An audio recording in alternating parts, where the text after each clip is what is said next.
Assalamualaikum, Kok Salam Malaysia Madani bersama aku Artini Sisamdin di Mabarai Bajau, edisi Khamis 22 Ogos 2024. Gulungan belia perlu ngintomon jasa kopan pengorbanan pejuang kemerdekaan dan mentan keharmonian anu tersolat bertiru. Adun telupit Datuk Johnny Bone J. Kurum Mara, erti kemerdekaan perlu tenonom diom jiwa belia kerana gaya akan jadi pelapis kepimpinan kopan ngentan latu dan masa bunda. Semangat cintakan negeri Sabah dan negara kita Malaysia ini harus ada di setiap belia kerana belia ini adalah peneraju di masa akan datang. Dan ini yang saya minta supaya semangat ini kita turunkan kepada belia dan saya harap belia ada juga peranan masing-masing untuk meneruskan legasi ini. Beliau marak bergetak pengabar bojong rasmian Kembara Merdeka Jalur Gemilang KMJG daerah Telupit ta Institut Perhutanan Sabak Telupit. Marak selan program tu Datuk Johnny Bone marak epan ngeruo di kau lagi pika dia mendaras lagi semangat lau kebangsuan diom kalangan Bangan Jomo. Konvoi KMJG pan ngeruo di kau penghormatan kau pan kedayagan Tabangan Jomo entedopan mepenik semangat patriotisme ngko ngirap jalur Gemilang. Seikon 400 surang Jomo ngogot Kembara Merdeka Jalur Gemilang daerah Telupit anupan isi ngko aktiviti pameran kopan pemetekon watika ta komuniti madani. Kerjasama rot antara pemimpin kopan agensi keselamatan dia muat dedangai program bersepadu kulengan pastian keamanan kopan kesejahteraan rakyat. Dia masa semua ia nabangan mempenik pengertian kopan kesadaran komuniti selan on somon keselamatan kopan masalah sosial.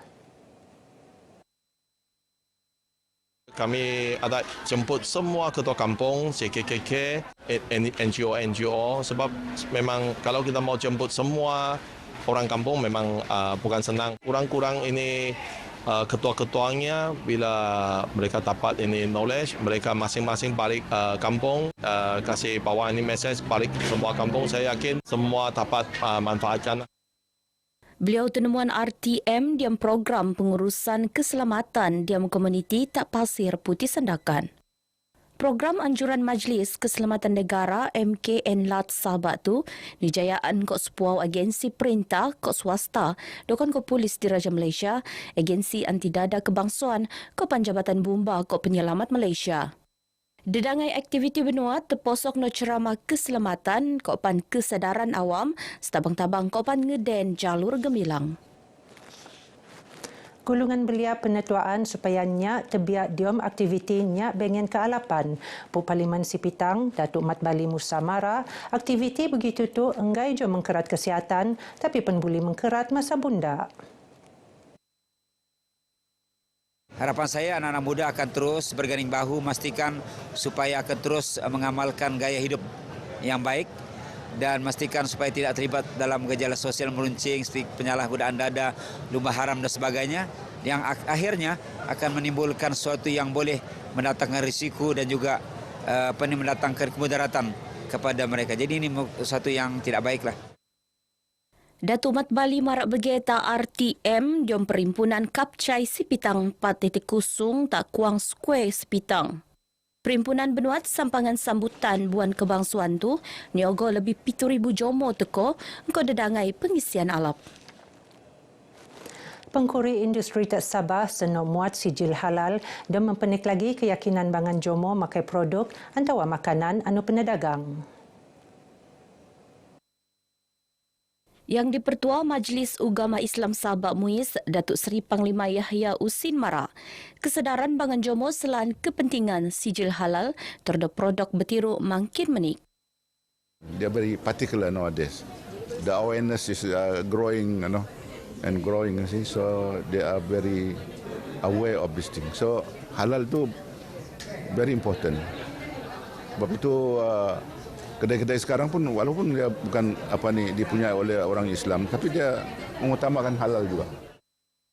Datuk Yahya tenemuan media dalam program Simposium Halal Antarabangsa 2024 tak Kota Kinabalu. Sementara pengerusi pengesahan Sijil Halal Malaysia Sabah, Ramlan Awang Ali Mara, dengan inisiatif benuat oleh MUIS, dia muan durungan tapengkuri industri, khususnya usahawan makro untuk ngendok persijilan halal Malaysia. Dokon konutan kempen kopan kursus kesedaran tak usahawan mepenik tenaga kerja audit kopan meluar aplikasi halal Sabah dia mesananggai ngerati pian oleh kulit sijile. Mendapatkan persijilan halal melalui Majlis Agama Islam Sabah, terutamanya di Sabah ini, bukanlah sesuatu yang sangat susah. Cuma dia memerlukan komitmen yang tidak berbelah bagi daripada permulaan menyediakan dokumentasi sehinggalah diaudit dan sehinggalah dia dapat mensustain apa-apa yang telah diaudit dengan menggunakan sijil persijilan halal Malaysia tersebut. Maidan Tupan Nut Mekituan sesi sesambit surat LOI antara UMS, Kopan 2 Universiti Ta Indonesia, Yono Universitas Brawijaya, Kopan Universitas Islam Malang. Epan anu bertujuan merot kerjasama diom perkhidmatan perundingan Kopan nasihat penyelidikan engkau penangunan produk kekanan. Songom Anugerah Pena Kinabalu, MAPENA, akan benuat tak Kota Kinabalu tak 6 September bunda. Anugerah Epan bertujuan mengiktiraf penulis kopan penggiat sastra Ndiom Latu hendak tak sumbangan kopan karya terpene lekat dedangai kategori. Pengarah Dewan Bahasa Pustaka DBP Cawangan Sabah, Amina Awang Basar Mara, 26 pengkarya akan nerima hadiah sastra Sabah. Selain nedangan pengkarya, akan terpenek nerima anugerah sastra Lat Sabah.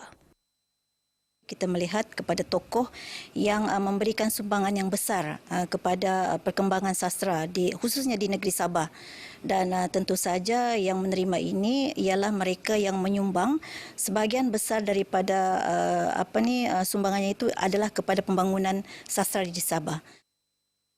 Amina marak bergetak media berjumuat kunjungan hormat terhadap yang di-Pertua Lat Sabah Tun Johar Datuk Mahiruddin ta Istana Seri Kinabalu.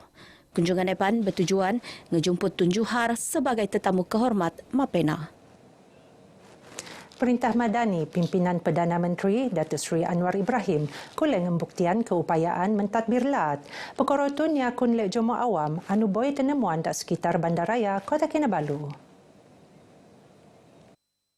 Kerajaan sekarang Madani memang okey, terbaik. Dari segi dia punya perkhidmatan, saya nampak ada sedikit peningkatan berbanding dengan kerajaan-kerajaan yang sebelum ni lah.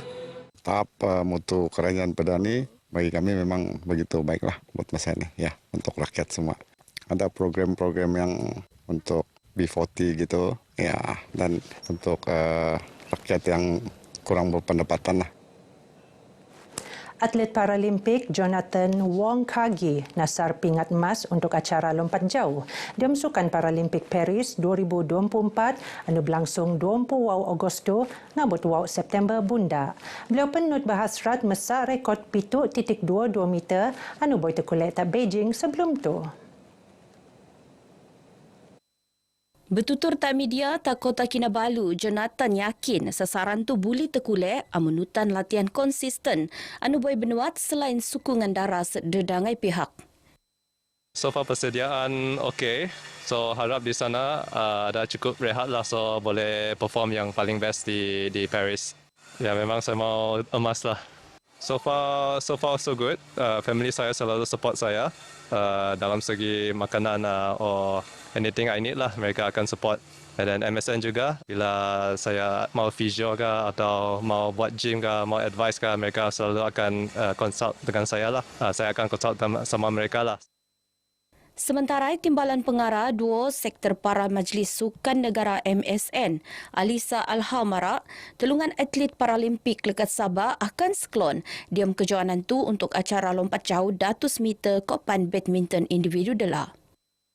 Harapan kita tentunya daripada seluruh rakyat negeri Sabah mengharapkan ketiga-tiga atlet kita yang mewakili negara ini akan membuat persembahan yang terbaik. Tentunya akan membawa kabar yang baiklah daripada Paris. Kita juga sasaran ini sebenarnya diletakkan oleh Majlis Sukan Negara, tapi memang kita pun ada meletakkan harapan jugalah untuk kita punya atlet ni. Semimanya si Iko 20 orang atlet Paralimpik akan mewakili negara atas Sukan Paralimpik Paris 2024. Dua kepatayan sebab insiden letupan nuklear, radiologi, biologi, kokimia, CBRNE nerekod tak Sabah sebetar tempoh 2010 siam ngabut 2023. Kes kepatayan bok-bok nelaporan tak tahun 2010 siam sebab gas amonia, kopen gas hidrogen sefait tak Kota Kinabalu, anu pun berlaku tak ruang dek tungan Naguk Ding diombot nelayan. Timbalan Pengarah Kesihatan Lat Bahagian Kesihatan Awam Jabatan Kesihatan Lat Sabah JKNS, Dr. Maria Sulaiman Mara, kes kedua pan dilaporan tak tahun 2023 engkau sebab gas amonia lekat saluran paip gas lesu tak sandakan. Beliau marah tak RTM semasa penemuan Bojong Wakilan Exco Kesihatan Lat Datuk James Ratib ngerasmian program latihan simulasi Kopan Latihan Pusat Operasi Kecemasan Nasional NIOX SSI 2024. Nut Dr. Maria, kes epan ngeruo antara sepudikau laporan berkaitan CBRNE anu laporan tak JKNS sebetar timpo Lekat jumlah epan, wak kes mekebiak kerasunan gas selain telu kes pengkaman alam sekitar. Latihan ini diharap akan meningkatkan lagi pengetahuan semua anggota kesihatan dan juga agensi-agensi yang terlibat dalam meningkatkan respon dan sedia menghadapi masalah bencana ataupun insiden CBRNE. Dengan adanya latihan ini, jabatan bersama agensi-agensi lain dapat membuat persediaan awal, dapat melaksanakan kerjasama yang baik ataupun menangani bahan-bahan berbahaya sama ada dalam bentuk letupan dan sebagainya. Siko 200 penutan lekat seluruh negara ngogo tak program skala oyo anu jarang benuat tu. Geno Abarai Bajau Kemoptu. Aku Artinisi Samdin, Malaysia Madani, Jiwa Merdeka. Assalamualaikum.